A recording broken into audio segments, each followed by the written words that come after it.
Hey everyone, it's Celeste, and before we start the episode, I would like you guys to do something for us. If you can go ahead and rate and comment on our podcast on your favorite platform, whether you're using Apple or Spotify, we would love for you guys to do that for us so that we can share our podcast with other people and the algorithm will help us. Also, please follow us on social media. On Twitter, it's slightsarcasmpod, and on Instagram, it's slightsarcasmpod, and email us at theslightsarcasmpodcast@gmail.com if you have any questions, suggestions, anything like that. And thank you guys so much, and let's get on to the episode.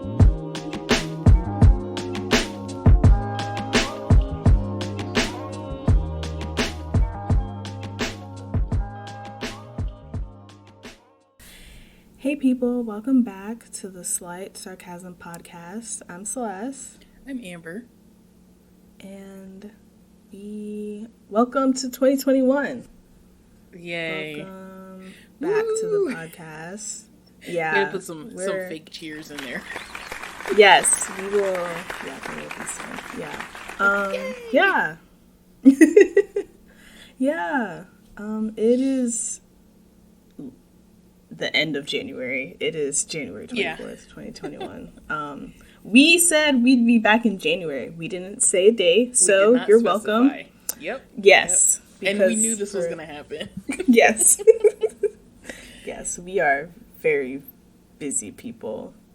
So, but, we come here and talk to each other and to you guys about our lives, and that's always fun. Mm-hmm. So, thank you. It's also, I don't know what date we posted our first podcast episode, but this month makes it 1 year that we've been podcasting, which is true. Also really exciting. And so it's so happy anniversary to us. Put in another That's big always cheer fun. Here. Yes. Some air horns. Mm-hmm. I think, I don't know, I'm excited for us. I'm glad that we did this, and we're doing this, and I don't know, it's helped me stay sane throughout 2020. Like, we didn't know that we would need this in 2020, but I guess we did. I'm glad it worked out that way, so. Yeah. And, it's been, like you said, it's been a good outlet. It's a way for us to kind of come together and catch up and, just kind of talk about stuff that might be bothering us or something. And, yeah, it's been good. Yeah. So, usually we do a catch-up, but, I mean, it's just been the holidays, to be totally honest, guys. I don't think not too much has happened. Well, to us. In our lives. To us personally. There's been so much that has happened in the last few weeks. Yeah. So, there is that. We'll get to that. Or maybe we can talk about that now. I don't know. Yeah, maybe why don't we handle it now? Because yes. I don't want to it's going to piss me off to talk about it, and I'd rather not keep getting pissed off to talk about some of this stuff. Fair. So we'll try not to talk about it for too long, because everyone's been talking about it for weeks now. So if you don't know what we're talking about, you must be living under a rock. We're talking about like the Capitol attacks attempted coup, and the inauguration, which happened like a week apart, 2 weeks apart from each other. Yeah. So, yeah, I guess first we'll touch on the attacks, because that happened first. The attacks, the riots, the insurrection, whatever you want to call it. Yeah, all that stuff. I will say when it happened, I got extremely worried, and I was very surprised by it happening. I'm not even gonna lie. Like, I mean, maybe if you were in that, like, if you're a Trumpist or, you know, super like radical right wing, like you probably knew that this was gonna happen. But like, if you're not any of those people, I think it is very surprising that this happened. And I'm glad it shocked me, because I don't want to be in a place where stuff like this doesn't shock me. Like, I don't want to be numb to this kind of stuff. Right. And I think the other thing too is it was getting to that point where this kind of stuff was not so necessarily surprising to me. Mm-hmm. So I think if we had, let's say for example, this was year 3 of the Trump presidency. Like, if we had a whole other year of him in office, like, let's say things with like the impeachment and trying to get him removed from office officially didn't go through, and we had to deal with this for a whole another year, can't even imagine what would have happened. Yeah. But it would have gotten to the point where, we would just assume anything that could happen would happen. That's just my opinion. Yeah, that's fair. Yeah, I just personally don't want to get to a point where this stuff numbs me, because I think that's the point where people stop caring and they stop being activists and stop believing in change. And I think that's a place that I don't want to be at. So, I still want to be surprised by this kind of stuff, because it is fucked up and it is wrong. So, yeah. Other than that, like, obviously, like, fuck all the people who went over there and did that, and fuck all the people that let it happen. I don't care who you are, how much money you make, or whatever, like, fuck you, because that was extremely fucked up. Just fuck everyone, because it shouldn't have happened in the first place, but the fact that it did is extremely disappointing. Yeah. It's extremely disappointing, because you know who reaps the most repercussions to this is the staff, the custodial staff, and all the help, all the people who work, who probably make less than minimum wage, all the people who were at the Capitol for tours that day, and like the kids who were probably there trying to get tours, and people, all the innocent people that were there because it was like any other day and this shit happened. I'm not personally sorry, obviously, but I feel bad for the senators that caught COVID because their colleagues wouldn't put masks on when they were being corralled together to get to safety. All those people who caught COVID because of that, all the people who have been, whose lives have been threatened before and after this entire thing. Like, AOC went on Instagram Live and it sounded like she was talking about something, well, she briefly mentioned something that happened to her that she couldn't talk about, but it sounded fucking serious, like she's scared for her life type of like seriousness. And this is like, I'm so tired. Like, I'm so tired. I'm so tired of people pretending like all of this shit isn't real. I'm tired of people pretending like Black lives don't matter and what we're doing isn't for anything, and that we're the same as these people that attacked the Capitol and all this stuff. Like, I'm so tired. I'm so tired that history is repeating itself. Like, it truly is. Like, I have been listening to a lot of people who are like history nerds and buffs and stuff like that, and they're talking about Reconstruction and how, in the untold, like, in the lies of Reconstruction, of like what we've been taught and stuff like that, and a lot of stuff that happened in Reconstruction is happening now. A lot of the ideals from Reconstruction is repeating itself, or never went away in the first place. And like, I'm just tired. I'm so tired, and it's gross and disgusting, and I hate everything about it. And honestly, like, I don't, I also, this also, like, made me, like, really kind of deep dive and rethink about the way I have been thinking about, like, what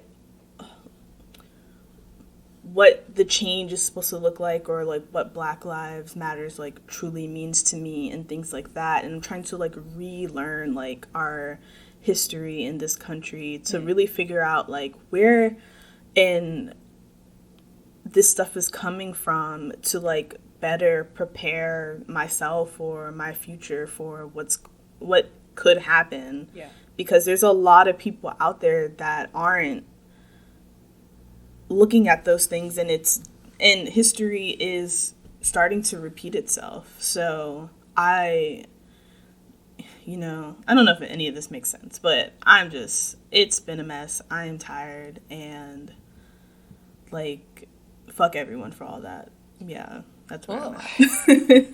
I think that was very well said. Really, for me, watching that, because when it happened, January 6th, I could not look away from the news reports. And that's something I think people now, they're either too obsessed, like they're always watching the news, they're always checking headlines, they're always, you wake up in the middle of the night, you're like, oh my God, I gotta check my phone just in case something happened, right? You always do that. And then there's the other half of people who are like, just let me know if something happens that might affect me. Like I think of my parents, and my dad is one who has just obsessed over news and media and the way that they've covered things over the last 4 years or so. And my mom, she, it's not like she doesn't care. It's just, it's too much for her, as, personally. She'd rather, be informed on the back end if it's something that, might affect her, or something that might be relevant to her. Whereas my dad is like, I want to know everything. But, you get to the point where it doesn't serve either person, because, my mom is left out of the loop. And so it's like, I might call her and say, oh my gosh, I can't believe that such and such happened. She's like, what? And then I got to fill her in. And I'm just like, how are you not paying attention? But then on the other side, my dad is like, that's all he wants to talk about is what's going on in the news. And so when you do try to bring up something that's not related, he's like, he just can't set it aside enough to entertain a conversation about something like the weather, or music or something like that. Like, he just doesn't have the capacity anymore. And I think that's just been a result of, in particular, how these last 4 or 5 years have gone. It's just like constant. And you wait for that day for something to finally change for the positive, so that you can say that you were there and a part of it. And I just feel like I'm waiting for it every day, and I'm just not gonna get it. I don't.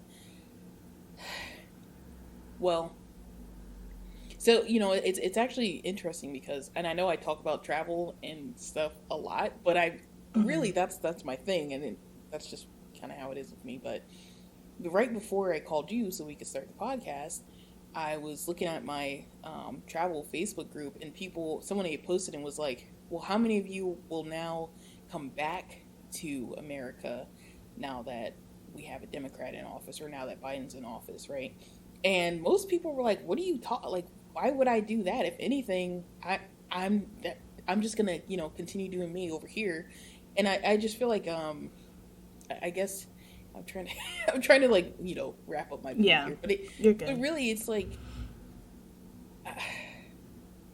I just don't think I'm gonna find what I'm looking for here, and I'm hoping that somewhere else has it, so that I can stop having this be my daily routine of like never knowing when something's gonna happen. It's like every time I hear a loud boom or something, in the city, like I live in the city, but like, every time I hear like a loud noise, I'm like, oh my God, was that a bomb? Like, not like, obviously I'm not like, terrified all day, but it's like, you just assume that something bad is gonna happen. And I don't want to live somewhere where you just are continually, like you said, like, were you just continually thinking that something shitty is going to happen to you? Like, yeah. I'm exhausted from feeling like I have to dodge tragedy, you know? Yeah. And another one other thing I wanted to bring up was I saw this I saw this interesting TikTok last night actually, and I rewatched it a handful of times because I was just like couldn't believe it. And so this girl, she had kind of made this skit or like the scenario like as if she's like, you know, young, like elementary school age kid. She's sitting in a classroom and it's year 2000, and her teacher is stressing the importance of the new millennium and saying, "Oh my God, you're gonna experience so much amazing stuff. You're here like right at the cusp of like some very important things happening. All these advances in technology and you know all this stuff happening."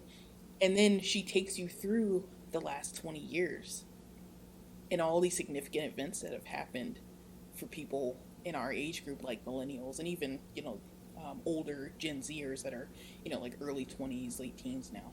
Yeah. And you think about it, right? 9/11, all these school shootings, the Pulse nightclub shooting, the Harvest Festival shooting, COVID, like all this stuff has happened, and then it's like you get to 2021, you're like, oh my gosh, it's been 2 decades of just constant shit being thrown at us.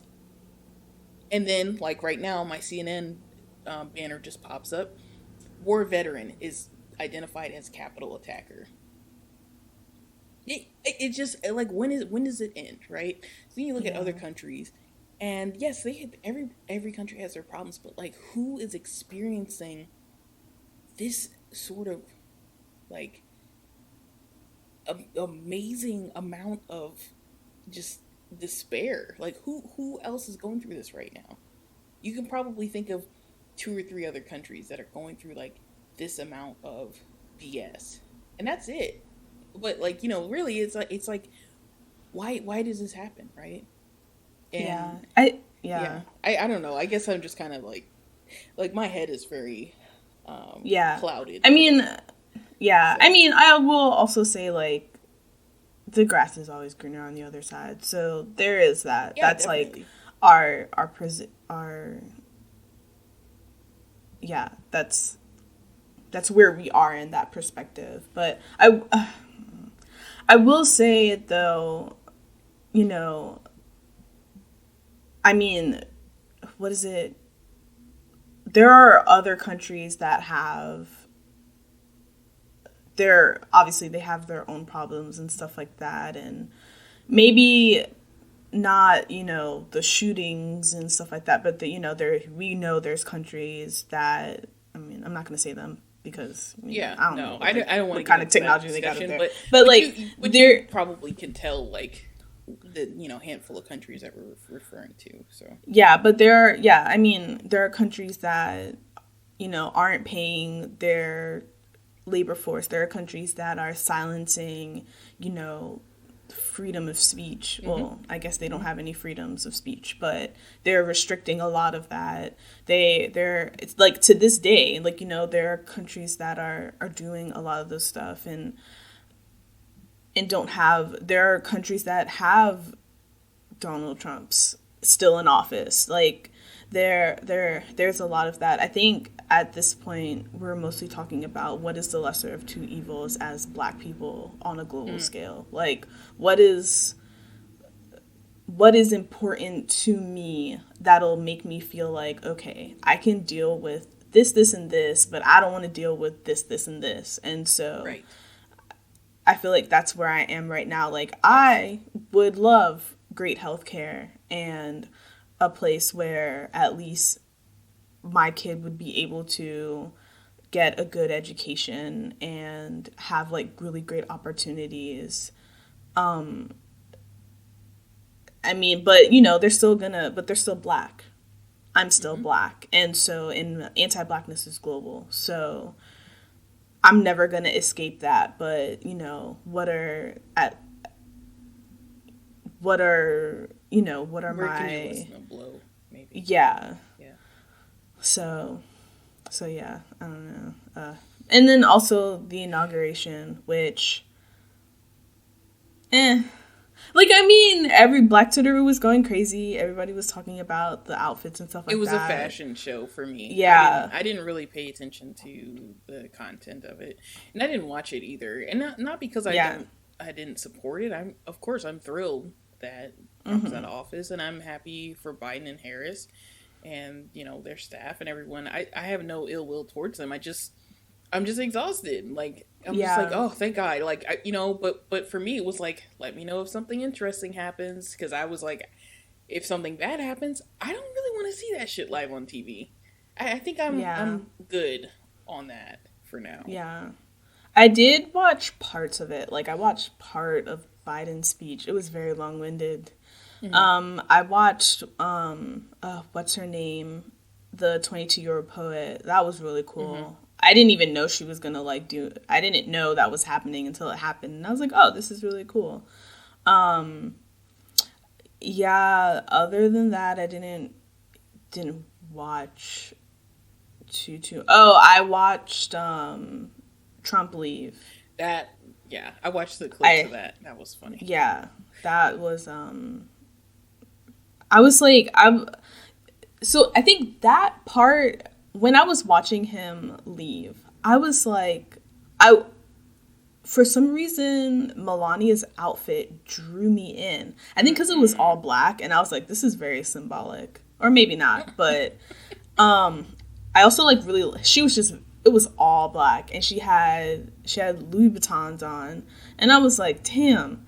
And then I was like, wow, must be a very expensive outfit. And then the rest of his kids and family like went on Air Force One or whatever. Except Barron. And supposedly he was already on there, but okay. So I was like watching them walk up or whatever, and they were all the women were wearing red bottoms, and I don't know, for some reason I don't know why it was like very specific to me, but it made me realize these motherfuckers are rich, like beyond, like these are, I don't know. And then I was and that's why like everyone's outfits, just like watching what everyone was wearing, stuff like that, like Kamala's brother-in-law was wearing like Dior Air Force Ones or something like that, and I was just like,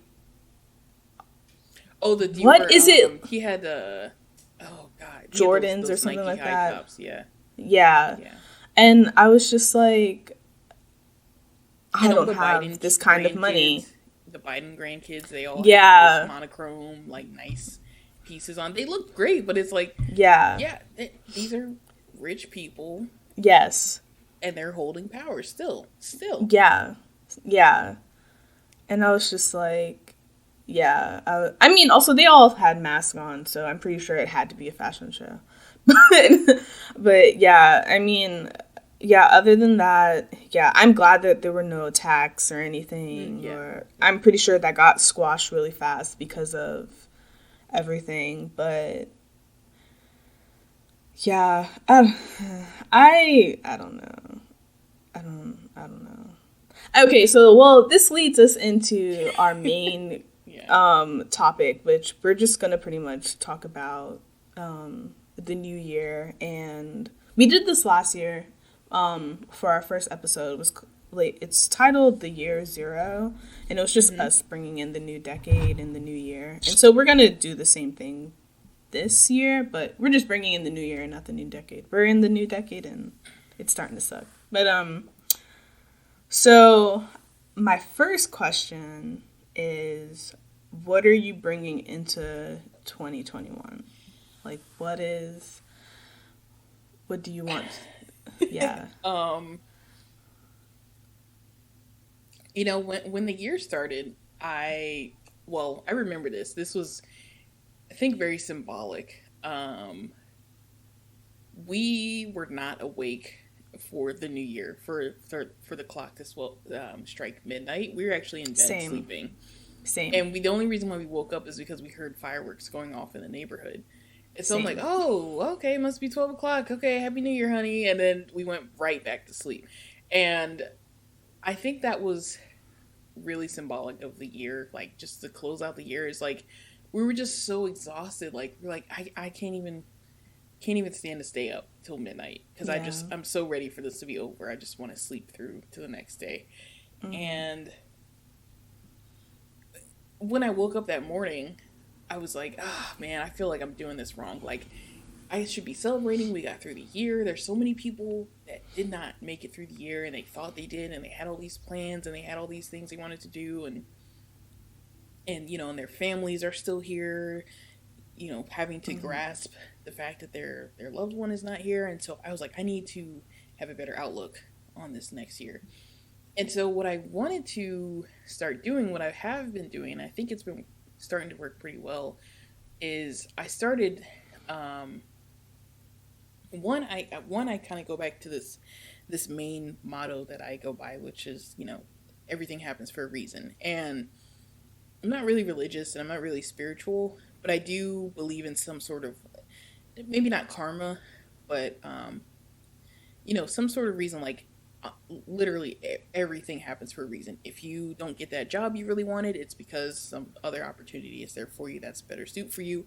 Or, you know, if you're struggling through something, it's, you know, to teach you some kind of lesson that you can apply later in life, or to make things easier for you later. You know, you can kind of apply that to anything that happens to you. And I found that is like very comforting to me, especially when I'm, you know, having those moments where I feel like frustrated. So I try to remind myself that works for me. And another thing that I wanted to introduce is, like, I started thinking about this like a few weeks ago. I basically was like, I can't expect other people to understand how I'm feeling about certain things. Like, you can explain stuff, of course, and if they get it in their own way, that's fine too. But you can't, like, if you're upset about something, you're really truly upset about something, it's not gonna hit the same way to somebody else. Nobody else, like, even when we're talking about, you know, just like our struggles and things like that, and things that we're seeing happen to people that look and act like us, it's still not the same. I'm not reacting the same as you. You're not reacting the same as someone else. Whatever, right? But there's something, I think, you know, that I'm trying to do basically is try to use my reactions to things as a way to fuel me to, like, do better. So I'm trying to think of an example right now. I actually wrote this down in my notes. Let me look at my notes on my phone. I'll read this to you. I think we talked about this because I know you called me, like, we were packing up to move, and you called me, we were catching up for a bit. And I know we kind of talked about this, but now I'm trying to find my damn my note where I wrote it down. Hold on. Here we go. So I basically this was something else that I kind of thought about. It said, find a way to make every decision you make for you. Always find a reason to make it about you. And I don't mean that in a way like be selfish, but I mean, like, you know, if as an example, people give to charity, right? And typically you would think of that as like a very selfless thing to do. Obviously, like, you're giving away your money or your time or your, you know, personal items or something to benefit someone else. But it also in a way benefits you because it's healing for your soul, and it's good for you. Like, so it's in a way, it's always like kind of cyclical. Like, you give, and then in return what you get is that, like, inner fulfillment, right? But then you think of other things like that might be like frustrating, like, okay, you know, you have something to do for work, and, you know, somebody kind of threw you under the bus, and now you're responsible for this thing at work. Like you can't really get upset about that because it's got to get done either way, right? If it's like a task for work for your job or whatever, and someone dropped the ball and now you have to figure it out, it's got to get done either way. So the best thing that you can do is make it about you. So say, okay, well, that's fine. Now that I have to take over this task and do this task, it's just another way for me, or another, you know, instance where I get to practice my skills, or another way for me to show my boss that I'm able to, you know, work with whatever I'm given, or something like that. Like, you gotta, like, try to have things, you know, try to make things, like, benefit you to, like, get you to move through that, like, difficult thing, right? And I've been finding, like, when I get upset, like if my partner and I are having an argument or something, I try to think about that. It's like, you know, I might want to argue something to death just so I can say I made my point, but in the end, the way I can have it benefit me, quote unquote, is, maybe I stop the argument sooner. I say, hey, you know what, you're right, like, or hey, you know what, let's table this for now. I'm good if you're good. Like, let's just keep moving on. And that's a benefit to me because I get to continue on with my day and I don't have that, like, mental weight of this thing that, like, supposedly has been upsetting me. And so what I'm finding is, in this long-winded way, is I'm finding that I'm getting over things quicker and I'm having, like, a better outlook on things, and I'm tackling these, like, difficult tasks and stuff with a better attitude because of that. So I don't know. I think, it could be something that other people maybe think about trying to apply. But for me, it's been very helpful, and that's definitely something I'm trying to focus on for this year. It's just having that, like, right mindset and the energy, when it comes to those sort of challenging things. Yeah. No, I 100% agree. I will say, a couple years ago, in the realm of what you're talking about, I decided that I was going to try to stop being mean to myself. And I think that is very, like, similar to what you're talking about, in that it's not about, like, always being positive or blah, blah, or whatever. It's just the notion that negativity or negative thoughts or anything like that doesn't take you out of your like your negative feeling. Yes. Doubling down on negativity doesn't, like, take you out of that negative place that you're at, because it just makes you feel worse, and it also doesn't change the situation. Exactly. So instead, switching that to being like, okay, having tools to be like, okay, let me stop saying that negative thing, or, okay, what are the tools that I'm using to kind of, like, take me away from this negative place or something like that. It benefits you greatly because it allows you to not want to double down in this negative place, and then that becomes cyclical as well. So I 100% agree, and I totally understand where you're coming from with that. I think for me, what am I bringing into 2020? I feel like a lot of the same things. Like, I'm trying to be, more positive, and trying to always be a better version of myself all the time, and constantly learning about, like, who I am and what are the things that I need to work on to be, the best, a better friend, a better neighbor, roommate. I don't have any roommates, but just, like, an overall better version of myself. And so those are those things.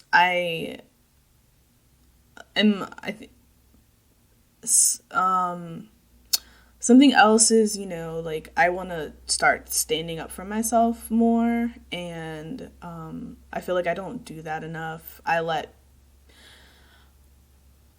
people tell me who I am because of how they view me, or their opinions of me, versus actually making an opinion of myself and, like, saying, like, no, this is who I am.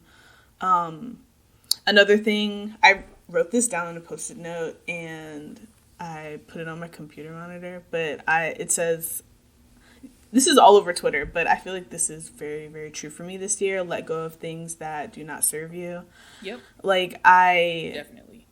I have to let go of things that do not serve me, because I tend to hold on to things because they've been in my life for such a long time, and it's comfortable, it's familiar, and it's not helping me. It's not, there is no benefit to having those things in my life. So I'm learning to let go. Dang, I forgot what the other thing was I was gonna say.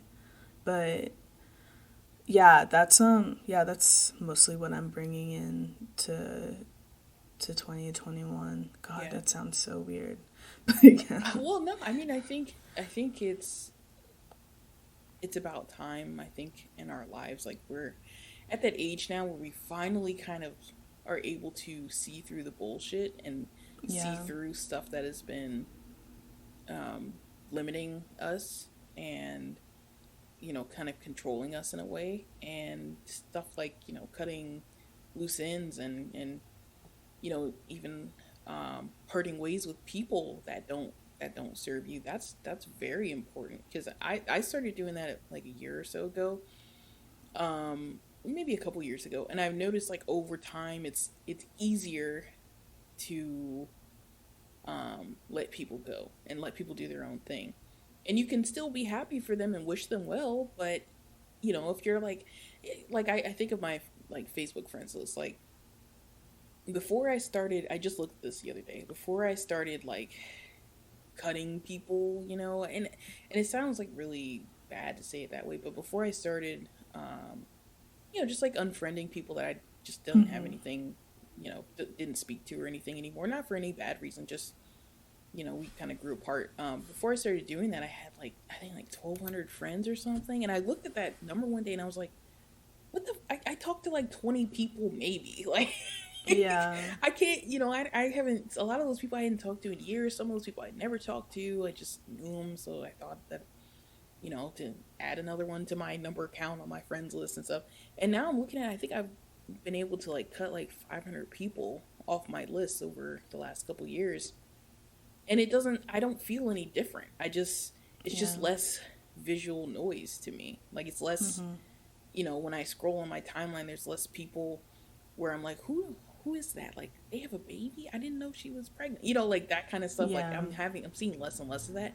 And so I'm feeling more engaged with the people that I do care about. Whereas like, I just had a friend announce that they're expecting their second child, and I'm like, oh my gosh. But if I didn't maybe if I didn't have you know cut all those other people, I might have missed that announcement. And it's like, I kind of check in with her from time to time. I'm sure I would have come across it anyway, but it's stuff like that. It's like clearing out that old stuff leaves more space for the important stuff, for the new stuff that matters to you.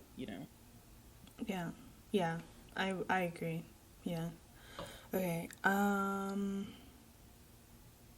So, what are your intentions for the new year? So, what are your, I guess this is like the um, New Year's goals, New Year's resolutions. I don't like to say goals and resolutions. I like to say intentions, because Yeah, intentions same. are ongoing and they feed into um, your life in the longer term, rather than goals and resolutions. So, um, also intentions just sound way better. So, Hmm. Hmm. I don't know what my intentions are for this year. Hold on, I think I wrote them down. Oh. A lot of these are school related, because I am And there's I'm nothing wrong still with in that. school. I want to pass all my classes, um, which I have two. I So this year I'm applying to architecture schools Yes. and doing all of that college stuff. So that's gonna be fun. I am also working on my portfolio. Like when you apply to architecture or art school, you have to, most like 90% of the time, you have to do a portfolio of like all your artwork, and I don't have any of that. So I have to take like drawing and painting and like different mediums classes, so I can like have an actual portfolio. So that's one of my goals, more of like something I have to actually do. I want to go back to therapy. I think Hmm. after hopefully around like June, or hopefully before that, but I think my goal is at least June, but I want to start before that for certain financial reasons. I can't afford it right now, but I want to go back to therapy. I've been dying to go back to therapy, but I just haven't had the time, or I haven't really wanted to be totally honest, because I'm afraid to talk about the things that I need to talk about.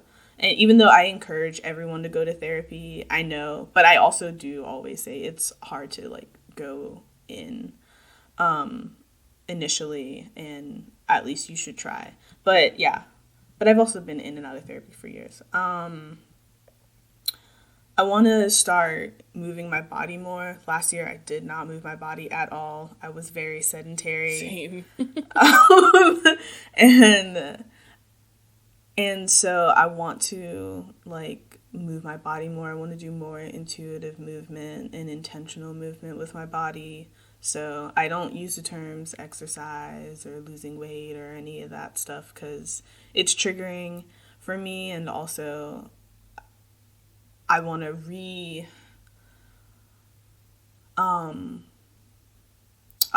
redefine my relationship with those, like with exercising and moving and stuff like that, because I have a really bad relationship with exercising and things of that nature. So I took a break from doing a lot of that and trying to redefine my relationship with that, and trying to have a better relationship with that. So this year I want to do more intentional and intuitive movement. Yeah. Same. And then just the last thing is being more consistent with the podcast this year, and trying to give, more and good content. And I think last year we did really well for our first year, and for us being like super busy and it being the beginning of coronavirus, just all those things. I feel like we still did really, really well last year. And I'm really proud of us. Like, honestly, the last like couple weeks of 2020, we did really well. I was like I don't know, like the last day or something, someone just like binge all of our episodes or something. Like, I don't know what happened, yeah? but there was like, yeah, we had like a nice little spike. I was like, oh wow, this is and like the past like couple weeks, like people have been listening, even though like we haven't posted anything. So I'm grateful. I don't know if someone shouted us out, or maybe the algorithm, I don't know, but I'm grateful for everyone who listens to our episodes, or who has tried to listen to our episodes. Maybe maybe it wasn't your thing, but I'm glad that you took a chance on us. So yeah, but yeah, definitely I think that's for both of us, like trying to be more consistent and putting out some really good episodes and stuff like that. We know the episodes that y'all love, so we will still be doing those, but Yes. adding, hopefully we'll have some other new favorites for you guys. So yeah, those are my intentions for the new year. What are your intentions? Yeah, no, I think that was very well said. And I agree on a lot of that. I pretty much echo, what you're looking forward to for this year. I definitely want to finally have like a normal, stable exercise routine.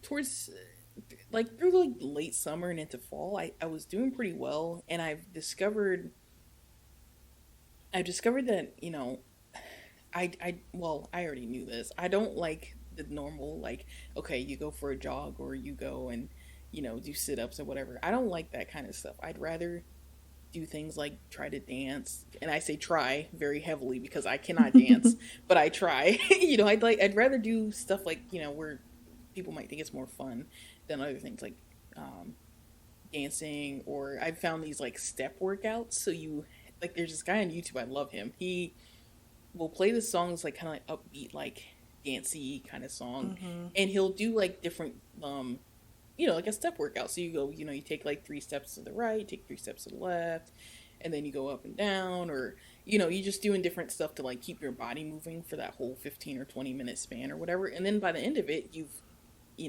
actively taken a few thousand steps. So I really like that kind of stuff where it's like unique. And there's like a game on the Switch that my mom gifted it to me months ago, and I haven't even used it yet, but I was obsessed and I wanted to find it. Like right when quarantine started, everyone was buying the game until it was sold out constantly. And so I finally got it in the fall, and I haven't opened it yet. And it's this one called Ring Fit Adventure. Oh, So yeah, I've seen that. Yeah.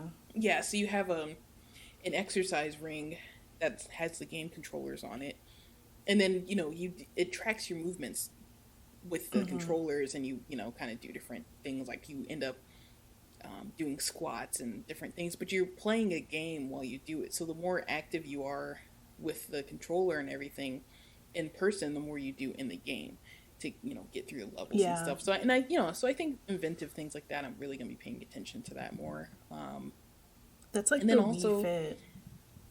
So Yeah. like we used to love 'Cause Wii Fit, we had and that, even yeah. doing stuff like playing the game, like where you're playing tennis on the Wii Fit, or like bowling. All that stuff is engaging you in something. You're up and you're moving, right? Yeah. And so it's like that kind of stuff is fun for me, where it's like you're working out, but you're having fun, and like so then in a way it's kind of like just a bonus that you get some exercise, right? Because you're still playing a game or having fun or listening to good music or whatever. So another thing, I can't remember the name of the Step Guys workout because it's been a while since I did it, but one channel that my mom actually turned me on to is this guy called the Fitness Marshal.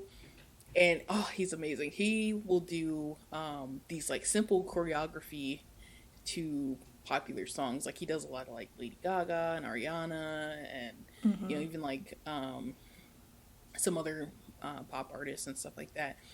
But he does a simple choreography, and it's you do it like for like 4 minutes or so, and you do like 2 or 3 of those, he's sweating so bad. Wow, And it's so much fun.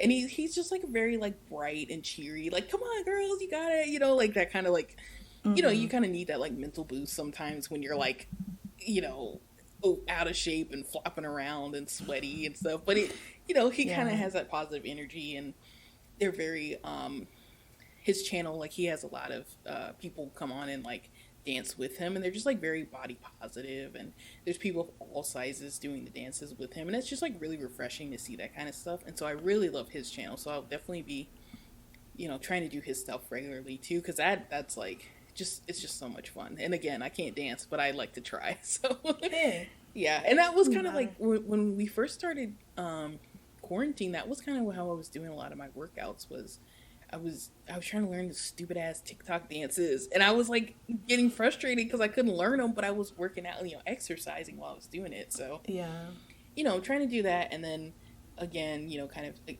echoing what you said, I really want to focus on being able to do more to separate my work from my life, and my work from my hobbies and things like that. So right now, or like in previous times, I would do my work, but my head is just like spinning, like thinking about things like, oh, I want to make a video about this, or oh, I want to talk about this on the podcast. Whereas now, like, I really want to focus on, okay, while you're sitting there to work, you got to work. And then, the sooner you get through all this stuff and you're spending less time distracted, so you're, working more actively, the sooner that you can shut all that off for the night, or, the week or whatever, and focus on your other stuff. So, like, doing the podcast, and I have a couple ideas for some YouTube channels I'm trying to get off the ground. So I got one that's gaining traction. I don't want to, plug my channel or anything, but I got one that's gaining traction that I'm trying to work on, and another one where I'm actually going to be sitting in front of the camera and doing stuff with my face. And that's like a big deal for me. I've never been comfortable putting my face on camera. Otherwise, like, because I have all these ideas for like skits and things that I want to talk about. But that's why I like the podcast so much, because it's just a voice attached to the name. There's no face and body and hair and all that stuff attached. But for me to be able to like face my fears finally and put my face out there and everything like that, I think that's just going to open up a lot for me. Because that's something, and it's just one of those things where it's like, and I'm sure a lot of people can kind of resonate with this, where you always say, oh, I'd love to do that. And then all this time passes and you're like, oh, I've been saying I want to do this for years and I still haven't done it. And you get to this point where you're like, you realize just how much, could have happened in that time span where you were so caught up on this one detail, like, oh, I would love to do that, but I don't want my face to be on camera. Oh, I would love to do that, but I hate the way my voice sounds or whatever. You know, you have all this time pass and you're like, damn it, like that whole time I could have been, you know, working through that, and I could have been on the other side of it by now and maybe been successful, or, you know, had the result that I wanted by now. So kind of just trying to really just face my fears and engage with them, because I realized that, you know, I have all these changes I want to make in my life, and I can't have other people do it for me. It's kind of like what I was saying earlier. It's like you have to kind of make it your own anyway.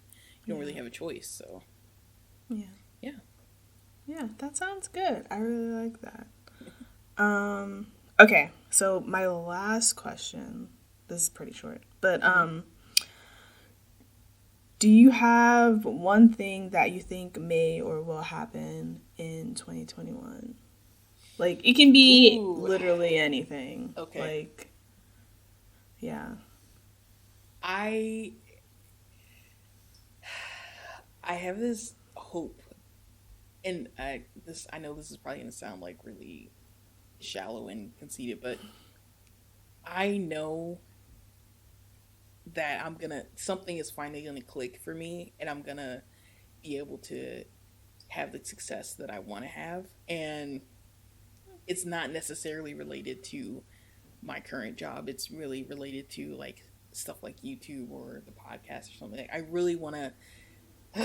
I'm thinking this is the last full year that I need to work a normal job. Like, I really want this shit to happen this year. Yeah. Where I finally figure out the stuff that I've been wanting to do for like over a decade now. I've been wanting to do stuff like have a YouTube channel, you know, popular, profitable channel. I've been wanting to have that for over a decade, or, you know, some more other means where I can kind of control my own destiny and have my own stuff happen for me. I really feel strongly that this year is going to happen. I'm like refusing to think any other results. Yeah. That's just me. You know, obviously there's always a chance it won't happen, but there's still a pretty good chance that it could happen. So yeah, I'm trying to be on the right side of things. Yeah. Oh, I really like that. I don't think that's shallow or anything like that. I think I just get how you're setting intentions for yourself. Like, oh, she just wants to make money. Like no, it's not really that. I have all these things I want to do, and I just can't do them with the normal job that I have. I just don't have the flexibility and the freedom that I would need to do the things that I want to do right now. So yeah. I don't know what I think will happen this year. I'm hoping this year, I think this year is so weird to me because I've been working towards this year for a very long time. This is the year that I'm going to, I guess, this is the year that I'm gonna really figure out what the next chapter is gonna be. Yeah. Like, Same. This is because, you know, for a long time, for the past like 4 or 5 years, I've been working towards trying to go back to a 4-year university or college or whatever. And this is the year before that happens, and it's very unknown for me, and I don't know a lot of it. Like, I don't know what's gonna happen, but I hope that by, you know, December, like at least early 2022, I'm very much like, oh, I have a better idea of like what's the game plan, because I have a plan A through like F, but like I don't know which path I'm gonna be on. So I guess I don't know. I guess I'm hoping the one thing that really happens is that I get the vaccine. That is like my bare minimum of like that I get the vaccine. I think that can happen soon. Yeah, and hopefully this year, yeah. But yeah, that's all the questions I have for this year. I'm hoping for, last year was rough. I don't think a lot of us expected for it to turn out the way it did. No, of course not. But I'm hoping this year is I don't have a lot of expectations for this year because last year was so bad, but I am hoping that at least a couple good things happen. Like, at least something good happens. Like, I feel like we're still gonna be bored in the house, bored. Like, that's just not gonna change even if everyone gets the vaccine. I don't think much of that is gonna change a ton, because the vaccine only helps so much. There's also like new variants of the the virus anyway, so there's that. And so I don't know. You're supposed to sound hopeful and happy. Yeah, I mean, I am hopeful and I am happy, and I'm very glad that that I will say, I am grateful that I'm in a better situation than I was last year, this time last year, even like minus like COVID and everything like that. Like, I'm definitely in a better place than I was last year this time. So I am very happy and grateful for that. I'm hoping that next year this time I am in a better place than I am now, which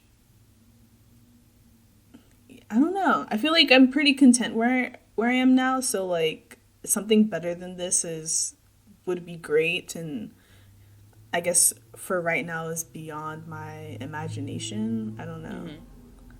Not to say that like my life is perfect and beautiful, but I am comfortable where I am now. So, I don't know. I guess I'm just not itching and reaching for something brighter and new in this moment.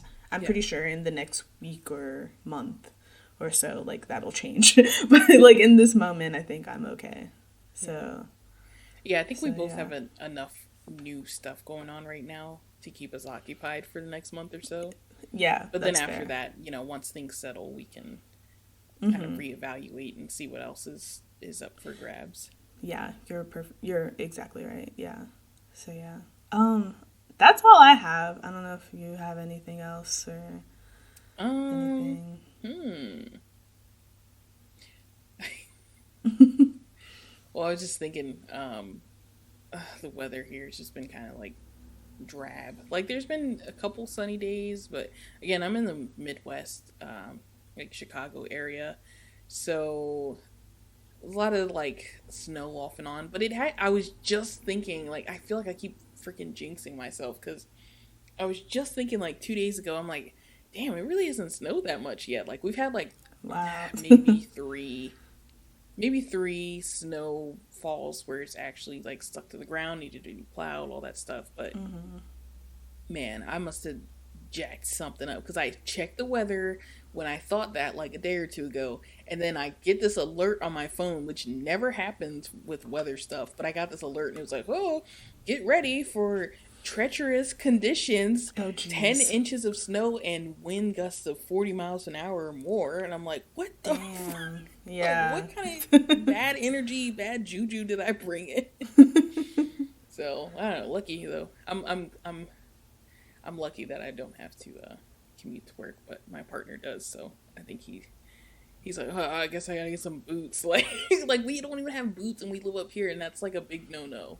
Like, we have not been preparing for this, but we'll see what happens. I know I'm gonna be salty this whole week, because I hate looking at slush on the ground like 2 or 3 days after it snows, and all the snow is like yellow from dogs peeing on it, or black from like the dirt and everything on the street. I just hate looking at that. Yeah, that's fair. Yeah. So maybe that's what's got me hot. I think I'm just over the snow. It didn't even snow that much, but I don't like snow. I liked it when I was in grade school because it could get me out of school. But Fair. yeah, it's not my thing anymore. Yeah. Well, I love snow, so, but I also live in a place where it doesn't snow a ton, so there's that. I guess, what has got me hot this week? Oh, okay. So, the other day, I think this wasn't last night, this was the night before, I couldn't sleep because I have indigestion, and, Same, girl. I was, like, up, or maybe it wasn't indigestion. Maybe I just woke up and couldn't get back to sleep. I don't know. Whatever. I was up and the TV was on and I was watching PBS and they were doing this like series. It's not a series, but they had like an episode or something or a little show on disasters and. Well, they had a show on, like, this heat wave that came across Chicago in, like, 95. Yes. Yeah. That, like, killed, like, hundreds of people. And they were digging into that and talking about, like, pretty much overall question was, why isn't this considered a disaster? Because, and I was like, that is extremely, I was like, I mean, we all know why, racism. But, like, they were talking about how, you know, the U.S. spends millions of dollars on disaster preparedness. FEMA. Yeah.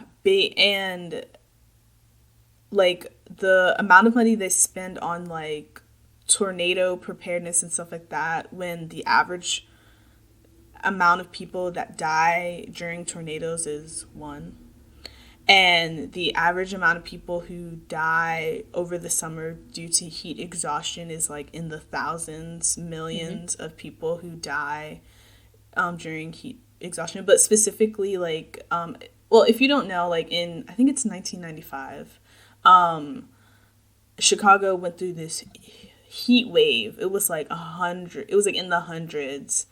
And like, and a bunch, like hundreds of people died in low income. 700. Yeah, it was over. So what had happened was I want to get to that 700 number, but really quickly, so at first they said it was like 525 people that had died. And the numbers were so high that they had to get refrigerated, like, trucks to these neighborhoods because because the coroner's office, like, literally could not keep up with the amount of bodies. And so they had, like, 4 or 5 refrigerated trucks, kind of like, you know, in the beginning of COVID, when, like, still now, like, when, like, the hospitals couldn't keep up, the coroner's office could not keep up, and they had Katrina just well, bodies. Yeah, Katrina as well. And at first they said it was like 500 plus people or whatever that had died. That's what, like, the city said. But when researchers actually, like, dug into it, they, like, because they really dug into it, they noticed that there are people who were marked, who had died that summer. They were marked as they didn't die due to heat exhaustion. They died because of their pre-existing condition, which mortality displacement. Yes. So researchers took into account all of those people, and, you know, they did their mathing and they did the average of, like, oh, like, we're going to actually average out, like, how many people were supposed to die versus like, close the number to death, of people. they were really ill or something like that. Like, what's the average, like, deaths per year in, like, this area without the heat wave? And then they factor that in. And that's where they got that 729 number. Or around that area. So it was actually, 700 plus people that actually died when the city was pretty much like, oh, it was only like 525 people, which that's still a lot of people. But the reason why these people died is because they live in low income neighborhoods. And we all know these, if you're black or if you're non-white, you know these neighborhoods, they're not safe. They don't have, a lot of these buildings do not have air conditioning or fans or any sort of ventilation. A lot of people a lot of these people don't live in, their bedrooms don't have any windows, or maybe their homes don't have windows, or if they have windows, they're nailed shut because of security. If they do open the window, the only security that they have is a flimsy net that keeps out mosquitoes. They can't open their windows at night. And it's just, or maybe they can't even pay their electricity bill. There are no places in their neighborhoods for them to like go cool off because there are no businesses. Yeah, there's no business there because they've been driven out. There are so many, boarded up, abandoned homes in these neighborhoods. It's just, there's no shade, there's no trees. It's just dry, arid land in these neighborhoods and like empty plots and like there's just so many different factors that contribute to this, and like people were just dying because of this, and it just pissed me off because I was just like, this shit is still happening. The girl that was there, that was doing the show or whatever, she went to like these emergency preparedness places, like these events and stuff, and she was like showing them this map of like, they made a map of like, oh, like these are the neighborhoods that are low income, and these are the places where these people died. And obviously it overlapped, and like very much, and she was like showing these people like, oh, like, is this not these emergency preparedness people who have these conferences and stuff and telling people like what they need to have and all this stuff, and making millions off of emergency preparedness.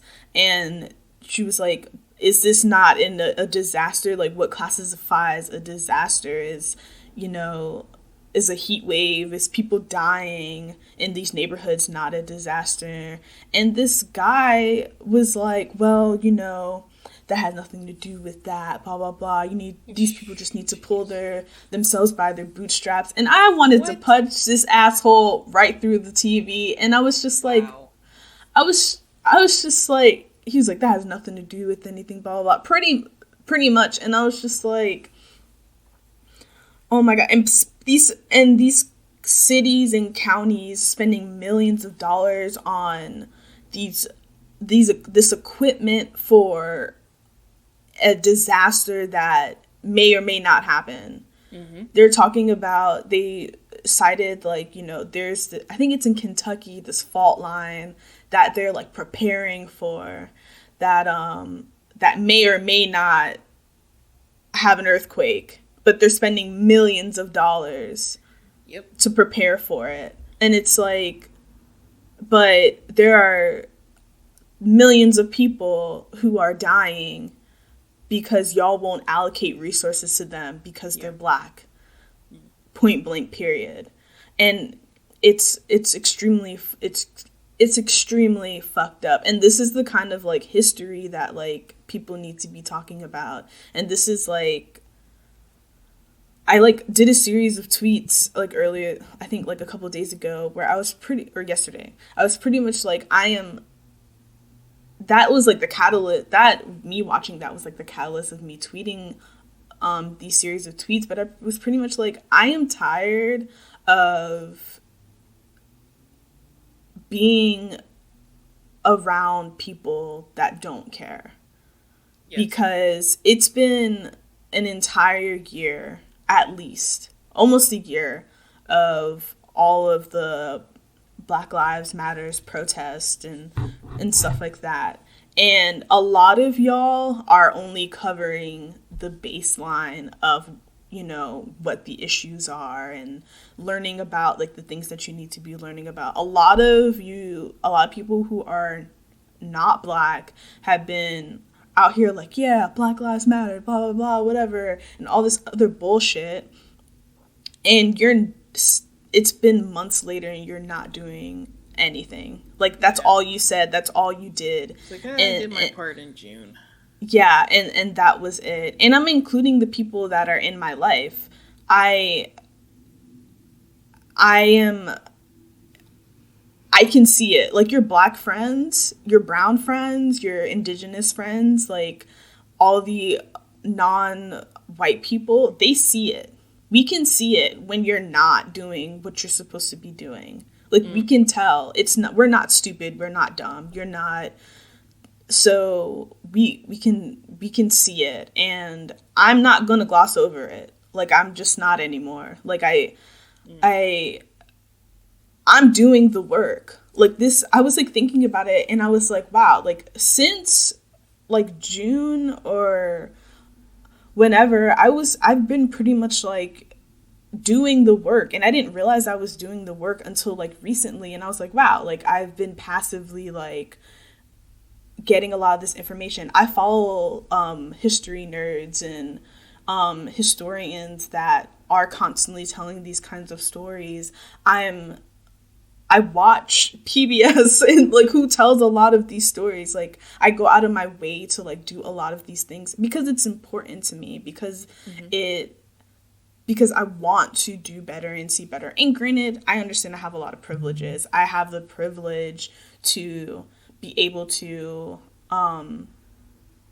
support, or, you know, on Patreon or anything like that, like a lot of the history nerds that I follow that give me a lot of this information. I have a lot of privilege to actually have the time to take out to, like, you know, learn about a lot of these things. Like, I understand I have a lot of these privileges, but also I make it a point to do a lot of these things because it matters to me. It's extremely important to me.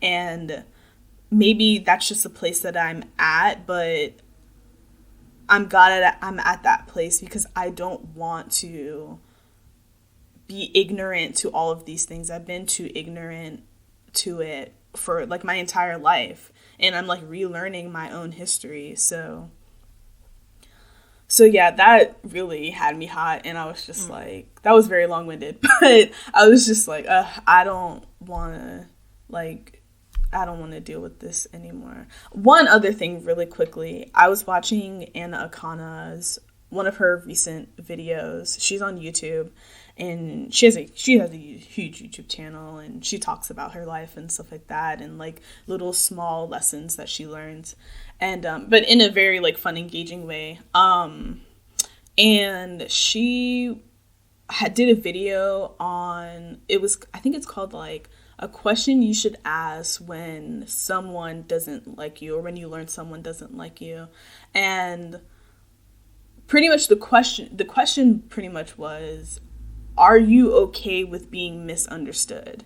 And that resonated with me really well, because I was like, wow, like, that is very interesting. Like, someone most likely doesn't like you because they're misunderstanding like who you are, or a version of like who you are. And I was just like, wow, that like totally makes sense. But are you okay with that? Are you okay with the way that they think about you? Because if you are, then you don't care if they don't like you or not. But if you are not okay with them misunderstanding you, that's most likely the reason why it bothers you that they don't like you. And then that's when you try to be like, oh my God, like, try to overanalyze like every interaction and like everything that goes on, and you're just like, oh my God, like, what did I do wrong, blah blah blah, like, why don't they like me? It's because you don't want them to misunderstand you. And I was just like, that is extremely interesting. I've had something going on in my life that I'm very much like, I am afraid of being misunderstood. And I don't want to be misunderstood. But after watching that video, I was like, you know what? In the situation that I'm in, like, I'm already misunderstood. And why am I trying to get validation from people who clearly don't care to understand me already? And I was just like, wow. I was like, okay, I think that answers a lot of my questions. So yeah. So that's my other little thing that's got me hot. But yeah. Yeah. You know, there's one other thing I'll add on to that I actually, again, all this stuff is just coming in, like, because I'm seeing all this stuff over the last couple of days, and then we're talking about it totally unprompted, and it's just crazy. But again, I saw a TikTok, and there's this lady, she's kind of like, she's this black woman, older black woman, and she likes to give, like, life advice, but in, like, these quick, like, 10 to 15 second pieces. Mm-hmm. So her piece was basically like, it was about closure, right? Mm-hmm. So she said, a lot of you look for closure, but you're only looking for further validation of something that already happened, or a result that already happened. So what she's saying is, like, in most situations, you don't really need closure because you've already got your answer. Like, most people are like, oh, I just want to understand why, blah, blah, blah. You might not need that. Because you already got the main gist of it, which is, you know, in, like, relationships or something, like, people might say, oh, I need closure to see why, I want to know why you ghosted me, or why we stopped talking, or whatever.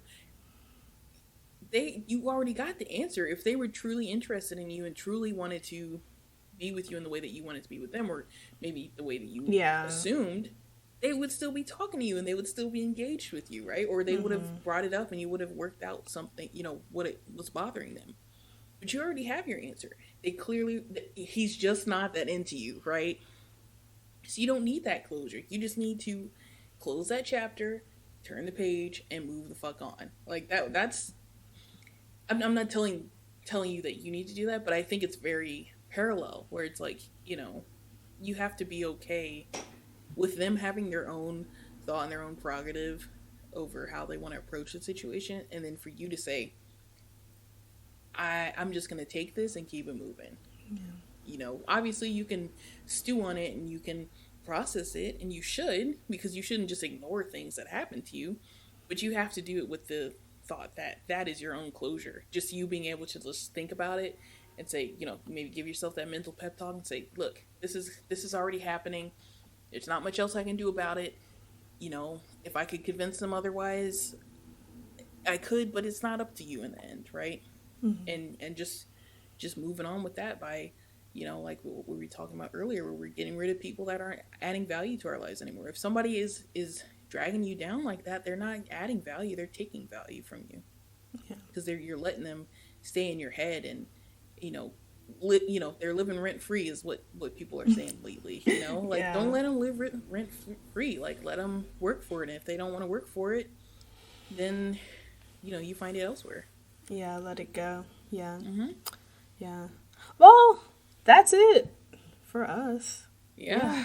I think that was a good little vent sesh there at the end. Yeah. Ooh, y'all, she was going off. I was like, damn, I'm scared. Would that fuck something up too? I was like, let me be on my best behavior and be quiet and let her say her piece.